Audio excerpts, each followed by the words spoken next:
August 19, 1944. Wehrmacht Headquarters, East Prussia. General Oberst Alfred Jodl reviewed the latest intelligence reports from the collapsing Western Front.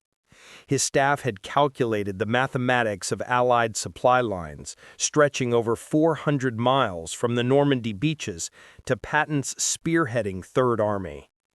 The Americans have outrun their logistics, Jodl concluded. Patton no halt within days, perhaps hours. No army can sustain such advanced speeds without fuel. From his position at Hitler's Woolslayer headquarters, Jodl analyzed what every German general understood from experience. An armored division consumed 150,000 gallons of fuel daily when advancing. The Americans were now 400 miles from their supply depots. The calculation was inescapable. Patton's Third Army would grind to a halt, giving the Wehrmacht time to regroup at the Seine, perhaps hold until winter.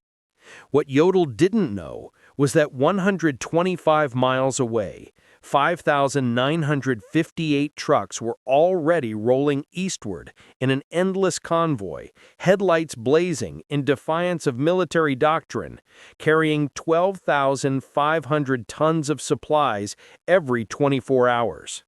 The Red Ball Express, a logistics operation so audacious that German military science had never conceived it possible, was about to shatter every assumption about mechanized warfare. Within 72 hours, Patton's supposedly immobilized tanks would crash through German positions at the Seine. Within a week, they would liberate Paris. Within a month, they would stand at the German border. The German General Staff's confidence in American logistical failure stemmed from decades of military experience and recent observations. The Wehrmacht had pioneered blitzkrieg, revolutionized combined arms warfare, and understood intimately the tyranny of supply lines. Their own campaigns had repeatedly stalled when supplies failed to keep pace with tactical success. In Russia, the Wehrmacht's advance had foundered, not from Soviet resistance initially, but from the simple inability to supply forces across vast distances. German trucks broke down on Russian roads. Horse-drawn wagons, still comprising 80% of German military transport, couldn't match the speed of Panzer spearheads. Railway gauge differences meant supplies piled up hundreds of miles from the front. General der Panzertruppen Heinrich von Leitwitz, who would command the 47th Panzer Corps from September 1944, had written, "The Americans faced the same logistical impossibility we faced in Russia. Their mechanical advantage becomes a disadvantage. Machines require fuel, ammunition, parts. They have advanced 400 miles in 30 days. History teaches us what comes next. Paralysis." German intelligence meticulously tracked American consumption rates. A single Sherman tank burned 0.5 miles per gallon on roads, far worse cross-country. An infantry division required 700 tons of supplies daily. An armored division needed 1,000 tons. Patton commanded 12 divisions advancing on a 60-mile front. The mathematics seemed irrefutable. 12,000 tons daily, transported 400 miles from the beaches over damaged roads through a transportation network the Germans had systematically destroyed during their retreat. At 2 p.m. on August 25, 1944, in a requisitioned French chateau near Laval, Lieutenant Colonel Lauren Ayers of the Motor Transport Service faced a room full of skeptical officers. The math they presented was stark.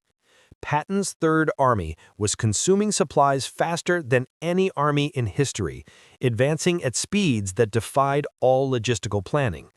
Traditional supply methods, railway transport, scheduled convoys, depot-to-depot distribution, had collapsed under the strain.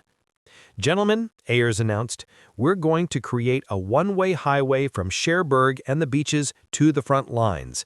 Every vehicle will run 20 hours out of 24, no stopping except for gas and emergencies. We'll move 12,500 tons daily, minimum. The name came from railway terminology.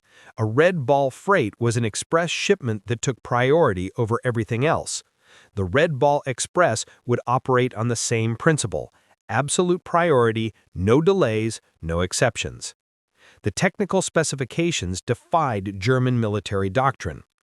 Two parallel one-way highways, one for loaded trucks going forward, one for empties returning. 24-hour operations with headlights blazing, abandoning blackout discipline. No stop policy except for fuel and mechanical failure. 5-minute convoy intervals maintaining 35 miles per hour average speed. Mobile maintenance units every 50 miles. MP checkpoints removing any vehicle below 25 miles per hour. Colonel Charles O. Thrasher, commanding the Advanced Section of COMZ, Communication Zone, reviewed the projected numbers.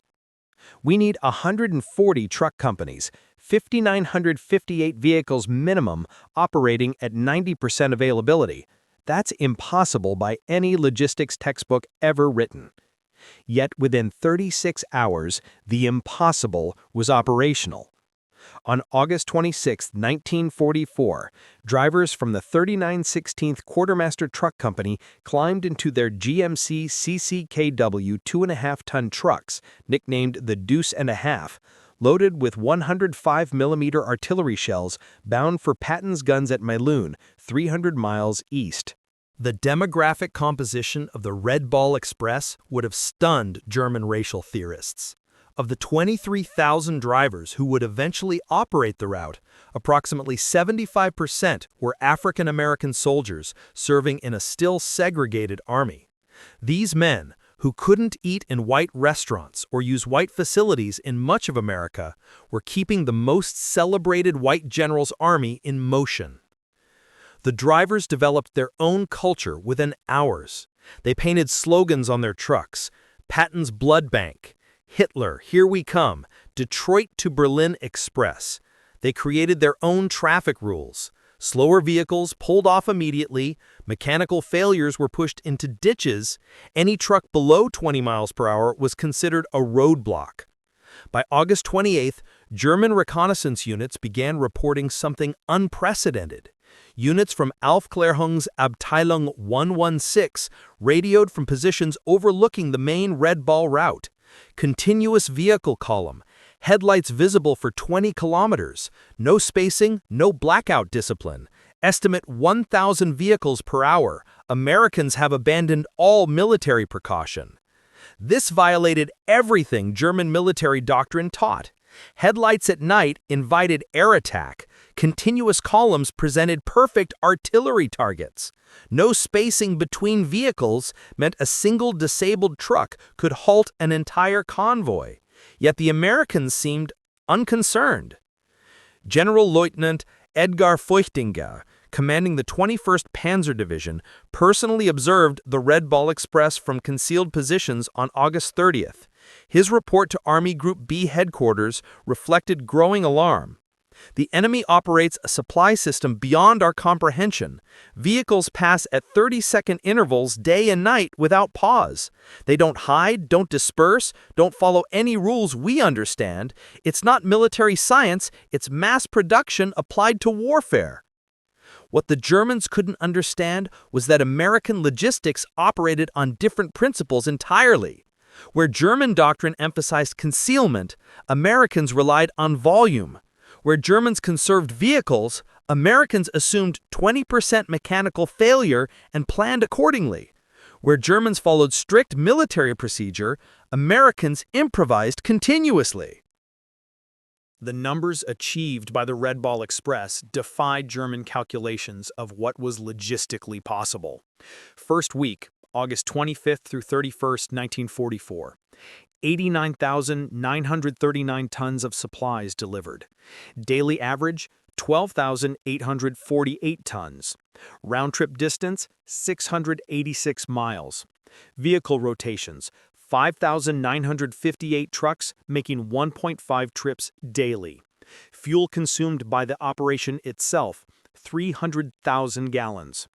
German logistics specialists who captured these numbers from American documents dismissed them as propaganda.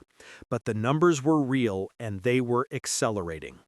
By September 5th, the Red Ball Express had established a rhythm that seemed impossible to German logistics officers who still relied on horse-drawn wagons for 80% of their transport. Convoys departed every 5 minutes from the western terminus. Average convoy, 67 vehicles. Load per vehicle, 5 tons standard, 7 tons frequent overload. Time to cover 350 miles one way, 14 hours average. Turnaround time at each end, 2 hours. Vehicles in constant motion, 5,000 at any given moment. The Red Ball Express generated innovations hourly as drivers and mechanics solved problems German military science considered insurmountable.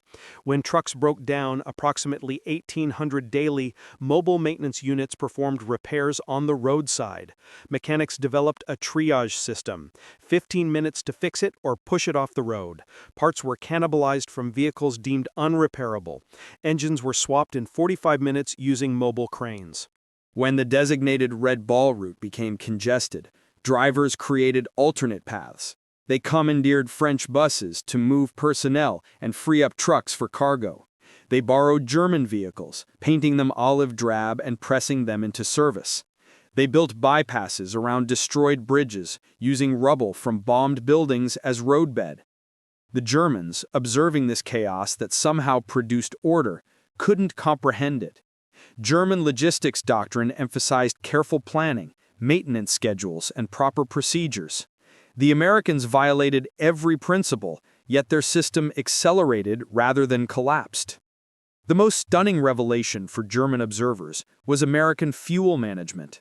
The Red Ball Express consumed 300,000 gallons of gasoline daily just for its own operations, more than many German armies received for all purposes.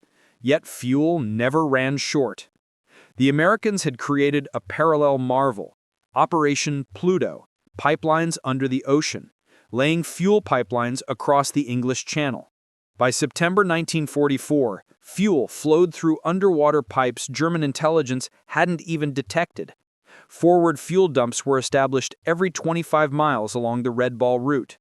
Tanker trucks ran their own parallel convoy system, ensuring no vehicle waited more than 10 minutes for refueling. General Major Walter Warlimont observed from aerial reconnaissance photographs, "The Americans have fuel dumps larger than our entire strategic reserves. They burn more gasoline, moving gasoline, than we allocate to entire Panzer divisions. This isn't war as we understand it. It's industrial overflow." The Red Ball Express didn't just supply Patton's advance, it multiplied its speed exponentially. German military doctrine calculated that an armored division could sustain a 20 to 30-mile advance daily under optimal conditions. Patton's divisions, supplied by the Red Ball Express, averaged 40 to 60 miles daily for weeks. On September 1, 1944, the 4th Armored Division advanced 35 miles in morning operations, halted for resupply at noon, Red Ball trucks were waiting with fuel and ammunition, and advanced another 32 miles in the afternoon. This 67-mile single-day advance shattered German defensive planning, which assumed a maximum 30-mile daily advance. General Oberst Heinz Guderian, reviewing the reports in East Prussia, initially refused to believe them. No armored force can advance 60 miles daily for a week. Mechanical failures alone prevent it. This is propaganda or misidentification. But intercepted American radio traffic confirmed it.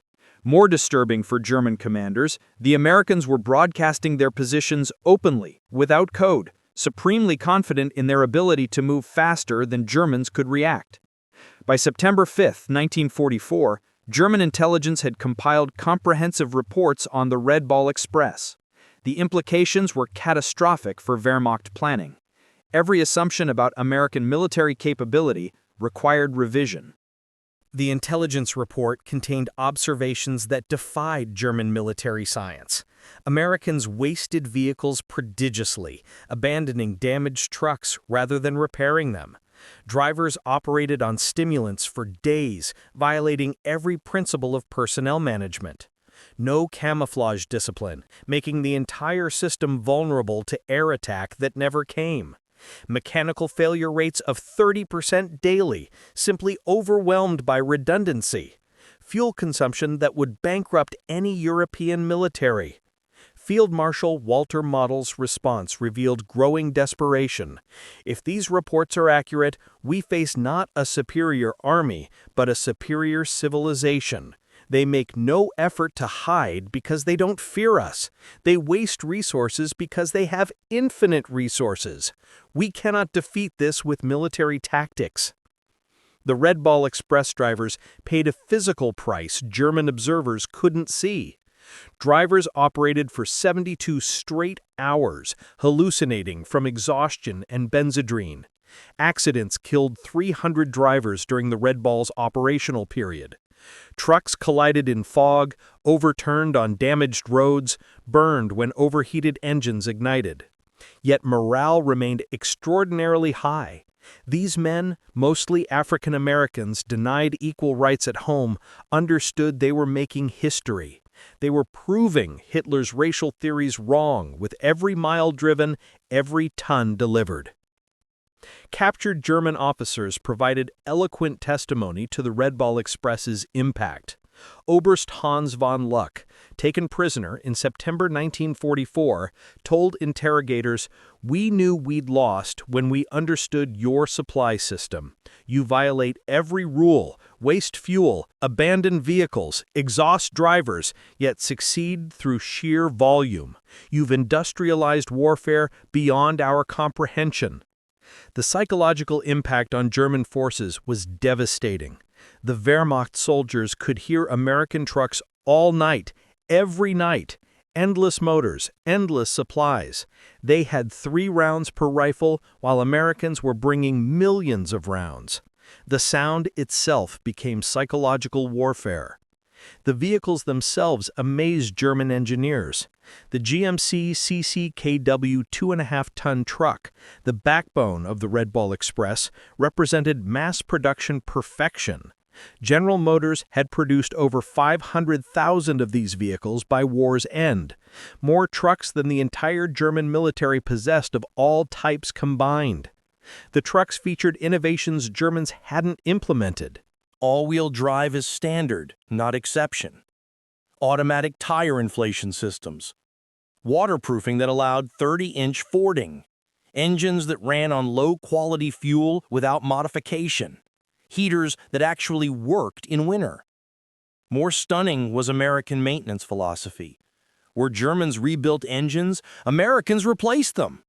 Where Germans rationed parts, Americans discarded entire vehicles for minor problems. Where Germans had master mechanics, Americans had thousands of competent mechanics who could perform 80% of repairs. As the front moved east, the Red Ball Express adapted with speed that stunned German planning officers accustomed to weeks of preparation for major logistics changes. When the original route to charts became insufficient, Americans created Red Ball Express extensions overnight. White Ball Express, Rouen to Paris. Green Diamond, Cherbourg to railroad transfer points. Red Lion, Bayeux to Brussels, ABC, Antwerp, Brussels, Charleroi. Each new route was operational within 48 hours of conception. German staff officers required weeks to plan similar operations. The Americans simply painted new markers, assigned trucks, and started rolling. The predominance of African-American drivers in the Red Ball Express created cognitive dissonance for German racial theorists. Nazi ideology declared blacks inferior, incapable of technical tasks, lacking initiative. Yet these drivers were performing logistics miracles that German forces couldn't match. The African-American soldiers understood the irony. They knew what the Nazis thought of them, which made them drive even harder. Every mile they drove proved Hitler wrong. They were fighting racism with truck keys, defeating Nazi ideology through superior performance. Some German prisoners, forced to load Red Ball trucks as laborers, found their worldview shattered by working alongside African-American sergeants who calculated weight distributions faster than German engineers, who spoke better English than German English instructors, who treated prisoners fairly despite everything Nazi propaganda had told them about racial behavior. The Red Ball Express required infrastructure Germans deemed impossible to create under combat conditions. Engineers built or reinforced 40 bridges, created 15 major fuel depots, established 26 maintenance stations, and constructed 8 temporary cities for drivers, all while the operation was running. The bridge at Montez had been destroyed by German engineers specifically to halt American logistics. The Wehrmacht calculated replacement would require 6 weeks minimum. American engineers built a temporary bridge in 14 hours, while Red Ball convoys detoured only 8 miles on hastily bulldozed bypass roads. German engineers observed American construction methods with amazement. No planning meetings, no detailed blueprints, just immediate action. They built faster than Germans could destroy, created infrastructure that appeared overnight in French fields.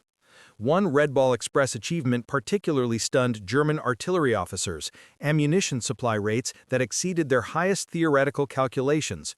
American artillery units fired without restriction, a luxury no German unit had enjoyed since 1942. During the reduction of Metz fortifications in September 1944, the 19th Corps Artillery fired 100,000 rounds in 24 hours. The Red Ball Express delivered every round plus 20% surplus. German artillery defending Metz was rationed to 50 rounds per gun per day. The disparity was overwhelming. American guns fired continuously for hours. German artillery officers calculated that such bombardments required 50 truckloads of ammunition per hour. The Red Ball provided it without pause. The Red Ball Express consumed vehicles at rates that would have paralyzed any other military. By late September, mechanical attrition reached staggering proportions. Average vehicle life, 10,000 miles. Normal, 30,000. Daily deadline rate, 30% of all vehicles. Engines replaced, 500 weekly. Tires consumed, 10,000 weekly. Total vehicles destroyed or abandoned, 5,000 plus. Yet the operation never slowed. American production had anticipated such losses. Ships arrived weekly at French ports carrying hundreds of new trucks. Replacement drivers were trained in 2 days and thrown into convoys. German calculations showed Americans destroying more trucks weekly than the Wehrmacht possessed in France. Yet their transport capacity increased rather than decreased. They had achieved something Germans thought impossible: logistics faster than consumption. French civilians along the Red Ball route witnessed American abundance that contradicted years of German occupation scarcity. The psychological impact on occupied populations was immediate and profound. The Red Ball Express drivers, particularly African Americans, often shared their rations with French civilians despite regulations. Every stop, children would gather and drivers would give them chocolate, cigarettes, soap. The contrast with German occupation was stark. Americans gave away casually what Germans had rationed strictly. German intelligence reported the propaganda impact. French civilians now believe American victory inevitable. They cite the truck convoys as proof. Resistance activity has increased 400% along Red Ball routes. The population that accepted our occupation now actively opposes it. In early September 1944, the Red Ball Express faced its greatest challenge. Patton's Third Army had advanced so far that even the Red Ball struggled to maintain supply rates. The round trip now exceeded 700 miles. Drivers were collapsing. Vehicles were disintegrating. German intelligence detected the strain. General der Panzertruppen Hasso von Manteuffel reported September 8th. American supply lines show signs of collapse. Convoy intervals have increased from 5 to 15 minutes. Vehicle speed has decreased. This is our opportunity. But American adaptability again surprised the Germans. Within 72 hours, the Red Ball Express reorganized, created intermediate transfer points, cutting individual runs to 350 miles, implemented driver rotation systems, established forward maintenance bases, doubled the number of assigned vehicles. By September 12th, tonnage delivery had actually increased. The crisis that should have halted Patton only made the system stronger. Supplementing the Red Ball Express, Americans implemented another logistics solution Germans deemed impossible: large-scale aerial supply. C-47 transport aircraft began delivering critical supplies directly to forward units, each aircraft carrying 3 tons. On September 16, 1944, the Wehrmacht observers counted 900 transport flights in a single day, delivering 2,700 tons by air. The Luftwaffe, at its peak, had managed 300 tons daily to Stalingrad and considered that a maximum effort. The Americans used transport aircraft like trucks. No fighter escort concerns, no fuel limitations. They assumed losses and overwhelmed them with numbers. The Wehrmacht couldn't compete with this industrial arithmetic. The Red Ball Express operated under command principles that violated German military hierarchy. Junior officers made decisions reserved for generals in the Wehrmacht. Sergeants commanded operations larger than German colonels managed. This decentralization baffled German observers. American logistics operated without apparent central control. Every lieutenant acted like a general, every sergeant like a colonel. Chaos should have resulted. Instead, they achieved efficiency the Wehrmacht couldn't match with rigid hierarchy. By October 1944, advancing railheads began to reduce Red Ball Express requirements. The operation that was supposed to last 10 days had continued for 82 days, delivering 412,000 tons of supplies over 122 million ton-miles. German commanders, now fighting on their own borders, reflected on what they had witnessed.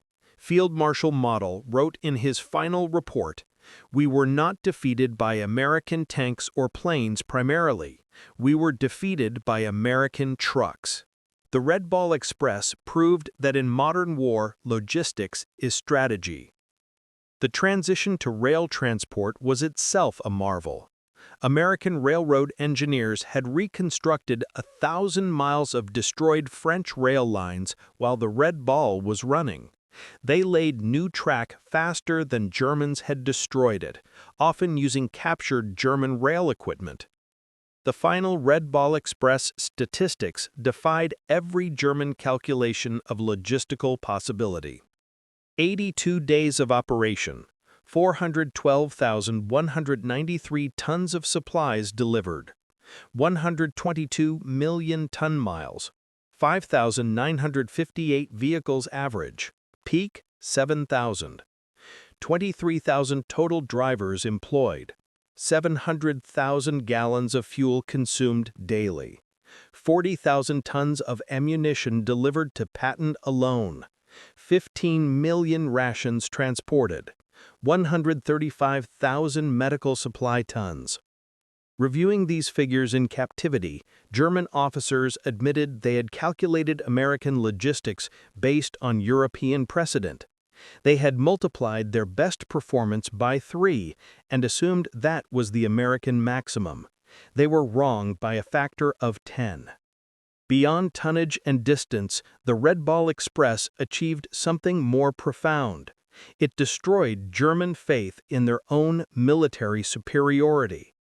Wehrmacht officers who had dismissed Americans as soft and mechanically dependent watched those same Americans achieve logistics miracles through determination and industrial abundance. German prisoners of war would stand silent at prison camp fences, counting passing Red Ball trucks. Some wept. They understood what it meant. Not just that Americans could supply their armies, but that they could waste more than Germans could produce. They were watching their worldview collapse, one truck at a time. The Red Ball Express forced an unexpected racial reckoning within the American military itself. The operation's success depended overwhelmingly on African American soldiers who were still segregated, denied equal treatment, and barred from combat roles. General Eisenhower, visiting Red Ball operations in September 1944, witnessed the contradiction firsthand. His aide, Captain Harry Butcher, recorded, "The general stood watching colored drivers who'd been at it for 20 hours straight. He said, 'These men are winning the war as surely as any infantry. we need to reconsider many things. The success created pressure for integration that contributed to military desegregation 3 years later. African American soldiers had proved in France what they always knew. Given the tools and opportunity, they would match anyone. The red ball was their combat, and they won it decisively. German racial theorists struggled to explain the contradiction. SS racial science publications simply stopped mentioning American logistics operations. The evidence was too overwhelming to deny, too damaging to acknowledge. German military engineers studied Red Ball Express operations intensively after the war. The lessons revolutionized logistics thinking worldwide. Volume overcomes inefficiency. Mechanical redundancy eliminates vulnerability. Decentralized execution enables speed. Standardization multiplies capability. Human endurance has limits, but they're higher than assumed. General Franz Halder, former chief of the German General Staff, wrote in 1950, "The Red Ball Express proved logistics determines strategy, not vice versa. Americans understood this. We learned it too late." Among the 23,000 Red Ball drivers, individual stories of heroism emerged that Germans found incomprehensible within their military framework. These were verified accounts from military records. Corporal John L. Houston drove continuously for 48 hours, delivering ammunition to the 2nd Armored Division at Cambrai, falling asleep at the wheel 3 times, but continuing after being revived by other drivers. Private Booker T. Washington caught his truck fire from overheated brakes while carrying medical supplies. Instead of abandoning it as procedure required, he drove the burning vehicle 2 miles to a field hospital, jumping out as flames reached the cab. The supplies saved wounded soldiers from both armies. These stories, multiplied thousands of times, revealed American military culture to observing Germans: individual initiative, calculated risk-taking, and mission accomplishment over regulatory compliance. Desperately, German forces attempted to create their own version of the Red Ball Express in late 1944. Operation Grafe, during the Battle of the Bulge, included plans for captured American trucks to create German supply lines. The effort failed immediately. German drivers couldn't maintain American speeds. German mechanics couldn't repair American equipment fast enough. German fuel supplies couldn't sustain the consumption rates. Most fundamentally, Germans couldn't replicate the American attitude of unlimited resources. Oberst Otto Skorzeny, commanding the operation, reported, "We captured 50 American trucks. Within a week, 30 were deadlined. Americans would have replaced them. We tried to repair them. That difference explains our defeat." The winter of 1944-45 provided the Red Ball Express's ultimate test. Freezing rain, snow, and ice should have stopped wheeled transport. German doctrine stated wheeled logistics became impossible below -10 degrees Celsius. Yet the Red Ball Express continued. Drivers wrapped chains on tires, poured alcohol in radiators, and kept rolling. Speeds dropped from 35 to 15 miles per hour, but tonnage delivery continued. German observers reported ice-covered convoys moving through blizzards that had stopped panzer divisions. The Americans had created a logistics system that functioned regardless of weather, terrain, or enemy action. It wasn't elegant or efficient by German standards, but it was unstoppable. In May 1945, captured German logistics officers were required to study Red Ball Express operations for historical records. Their conclusions were unanimous and devastating to German military pride. General der Infanterie Friedrich Schultz summarized, "The Red Ball Express represents warfare we never imagined. Americans created a temporary civilization, thousands of men, thousands of vehicles, millions of tons of supplies that existed only to feed armies, then dissolved when no longer needed. We built permanent infrastructure over years. They created superior temporary systems in days." The most insightful analysis came from General Heinz Guderian, father of German armored warfare. "We invented Blitzkrieg, but never solved its fundamental limitation, logistics. Americans solved it through industrial excess we deemed impossible. The Red Ball Express was not a supply line, but a flowing river of material that drowned our forces. The Red Ball Express cost the United States approximately $100 million in 1944. Vehicles destroyed, fuel consumed, roads damaged, French claims for compensation. German staff officers, accustomed to managing scarcity, found the figure incomprehensible, yet Americans considered it cheap. The operation enabled the capture of 400,000 German soldiers, the liberation of France, Belgium, and Luxembourg, and shortened the war by an estimated 6 months. Each day of war cost America $250 million. The Red Ball Express paid for itself in a single day of shortened conflict. Lieutenant General John C.H. Lee, commanding logistics for the European theater, stated, "We wore out 5,000 trucks and 23,000 men to destroy the German army in France.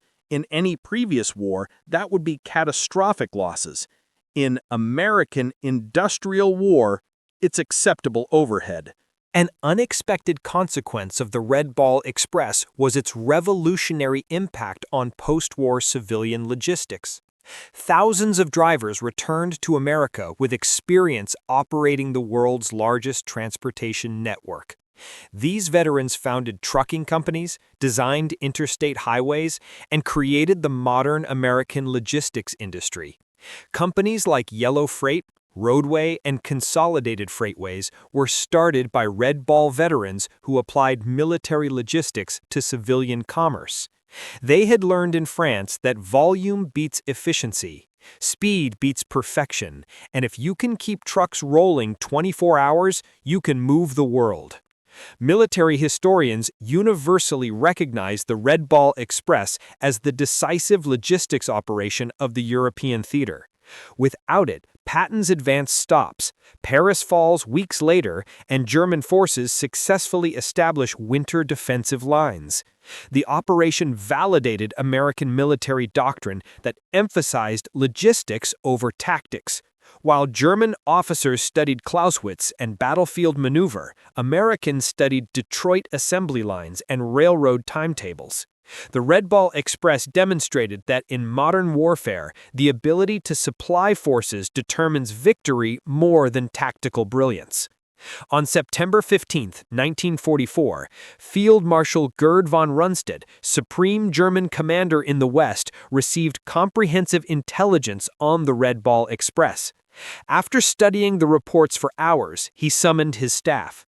"Gentlemen," he announced, "we face something beyond military solution. The Americans have created a supply system that makes distance irrelevant. Our strategy assumed a culminating point where advancing forces outrun supplies. That point doesn't exist. They have revolutionized warfare, and we are fighting the last war." His operations officer, Oberst Hans Speidel, suggested interdicting the Red Ball routes with the remaining Luftwaffe. Von Rundstedt's response revealed complete understanding. "With what shall we interdict? They have 6,000 trucks. If we destroy 1,000, which we cannot, they'll replace them in a week. We'd need to destroy 200 trucks daily just to match their production. We don't have 200 aircraft total." In November 1944, with rail lines partially restored, the Red Ball Express was officially discontinued. But its methods had revolutionized military logistics permanently. The concept of continuous, high-volume, wasteful but effective supply became American military doctrine. The final innovation was the speed of dissolution. The massive operation, 23,000 men, 6,000 vehicles, hundreds of installations, disappeared in 72 hours. Troops reassigned, vehicles redistributed, routes returned to civilian use. Germans required months to create smaller operations and years to dissolve them. Americans built what they needed, used it, discarded it, and built something better. When German generals surrendered in May 1945, many cited the Red Ball Express specifically as demonstrating the hopelessness of continued resistance. General der Panzertruppen Hasso von Manteuffel stated at his interrogation, "When we understood your logistics capacity, we knew the war was lost. You could supply armies faster than we could destroy them. The Red Ball Express was a weapon against which we had no defense." Field Marshal Albert Kesselring, among Germany's most competent commanders, was asked what most surprised him about American forces. His answer: "Not your tanks, not your planes, but your trucks. The Red Ball Express showed us that you had militarized your entire society's production capacity. We were fighting your factories, not just your soldiers." In 1994, on the 50th anniversary of D-Day, the United States Postal Service issued a commemorative stamp honoring the Red Ball Express at the National Postal Museum in Washington, D.C. The ceremony recognized the operation that had been overshadowed by combat operations but proved equally decisive in Allied victory. Veterans who attended spoke of their pride in an operation that proved American industrial might and individual determination could overcome any obstacle. They had driven through exhaustion, through mechanical failure, through weather that stopped armor. They were black soldiers mostly, segregated, discriminated against, denied recognition during the war, but they had delivered victory at 35 miles per hour. The Red Ball Express proved that in modern warfare, logistics is not support, it is the main effort. The operation demonstrated that industrial democracy could mobilize resources on a scale that totalitarian efficiency couldn't match. In his memoirs, General George S. Patton, whose Third Army was the primary beneficiary of the Red Ball Express, wrote the ultimate tribute. "The truck drivers of the Red Ball Express deserve as much credit for the defeat of Germany as any combat unit. They drove through exhaustion, through mechanical failure, through weather that stopped armor. Without them, the Third Army doesn't move. Without movement, we don't win." They were black soldiers mostly, segregated, discriminated against, denied recognition during the war, but they had delivered victory at 35 miles per hour. The Red Ball Express proved that in modern warfare, logistics is not support, it is the main effort. The operation demonstrated that industrial democracy could mobilize resources on a scale that totalitarian efficiency couldn't match. The German generals who had laughed at American logistics in August 1944 signed surrender documents in May 1945, defeated by 23,000 truck drivers who revolutionized warfare at 35 miles per hour. Their story deserves its place among the great military operations of history, not because it was elegant or efficient, it was neither, but because it worked. The Red Ball Express kept Patton rolling, kept the Germans retreating, and proved that in modern war the convoy of trucks matters more than the column of tanks.